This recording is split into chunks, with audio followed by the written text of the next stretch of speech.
आज के इस वीडियो में देखिए, आज का हमारा प्रश्न है।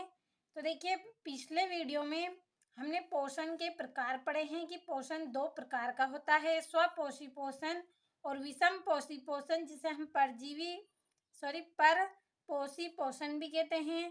तो देखिए, हमने इन दोनों की परिभाषा पढ़ ली है।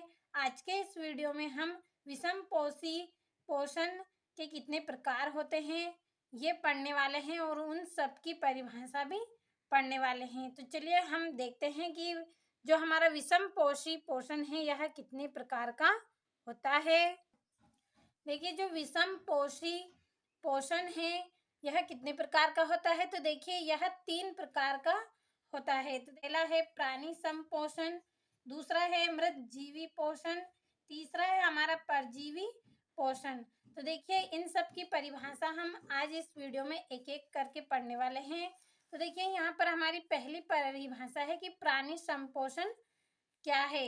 तो देखिए, प्राणी संपोषण की परिभाषा हम पढ़ेंगे। तो देखिए, ऐसा पोषण जिसमें जीव संपूर्ण भोज्य पदार्थ का अंत ग्रहण करते हैं तथा उसका पाचन शरीर के अंदर करते हैं, प्राणी संपोषण कहलाते हैं। उदाहरण है जैसे अमीबा और मानव। तो देखिए, इसमें क्या होता है कि इसके अंतर्गत जीव क्या करता है, सरल तथा ठोस पदार्थों का अंतर ग्रहण करता है, उसे खाता है और शरीर के अंदर उसका पाचन करता है। उसे हम क्या कहते हैं, प्राणी संपोषण कहते हैं।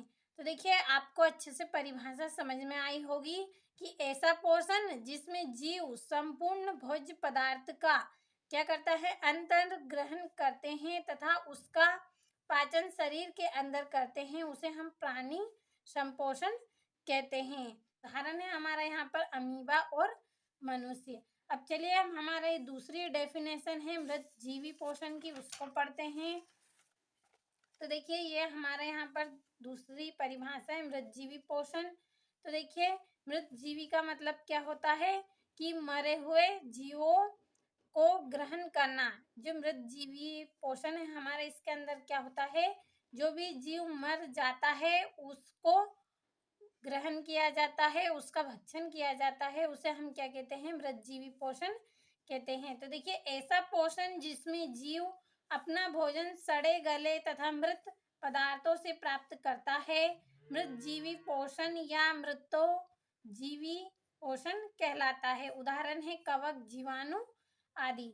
तो देखिए, मृत जीवी पोषण के अंतर्गत क्या होता है, इसके अंतर्गत कि कोई भी जीव मर जाता है तो उसका दूसरा जीव क्या करता है, भक्षण करता है, अपने भोजन के रूप में उसको खाता है। जैसे गिद्ध मरे हुए पक्षियों को खाता है, जीव जंतुओं को खाता है। और सड़े गले पत्ते होते हैं, कुछ फल होते हैं, ये सड़ जाते हैं तो उनके ऊपर छोटे छोटे जीवाणु कीटाणु आ जाते हैं, वो उनको खाते हैं। तो देखिए, कुछ जीव ऐसे भी होते हैं जो सड़े गले मृत पदार्थों से अपना भोजन ग्रहण करते हैं, उसे हम क्या कहते हैं, मृत जीवी पोषण कहते हैं। तो देखिए, एक बार और पढ़ लेते हैं कि ऐसा पोषण जिसमें जीव अपना भोजन सड़े गले तथा मृत पदार्थों से प्राप्त करता है, मृत जीवी पोषण या मृतोजीवी पोषण कहलाता है। उदाहरण है हमारा जैसे कवक, जीवाणु आदि। ये सब क्या करते हैं, जो भी जीव मर जाता है या सड़े गले जो भी फल पत्ती होती है उनसे अपना भोजन प्राप्त करते हैं। अब देखिए, यहाँ पर हमारा अंतिम है परजीवी पोषण। देखिए, परजीवी का मतलब होता है कि जो जीवित जीव होते हैं उनसे अपना भोजन ग्रहण करते हैं, उसे हम क्या कहते हैं, परजीवी पोषण कहते हैं। तो देखिए, एक बार हम परिभाषा पढ़ लेते हैं।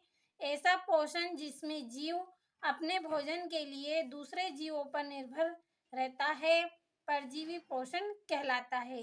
अब देखिए, ये इसकी हमारी परिभाषा है कि ऐसा जीव जो क्या करता है, अपने भोजन के लिए दूसरे जीवों पर निर्भर कर रहता है, दूसरे जीवों पर निर्भर रहता है, लेकिन कैसे जीवों पर, जीवित जीवों पर निर्भर रहता है, उसे हम परजीवी पोषण कहते हैं। तो देखिए, उदाहरण है इसमें अमरबेल, जूं और खटमल। देखिए, अमरबेल दूसरे पेड़ों पर लिपटी हुई रहती है और जो जूं होती है ये हमारे सिर में होती है, हमारे बालों पे होती है। तो देखिए, ये हमारा खून चूसती रहती है, जिससे यह क्या रहती है, जीवित रहती है। और इसी तरह से खटमल है। तो देखिए, और एक एग्जाम्पल के लिए जोंक है।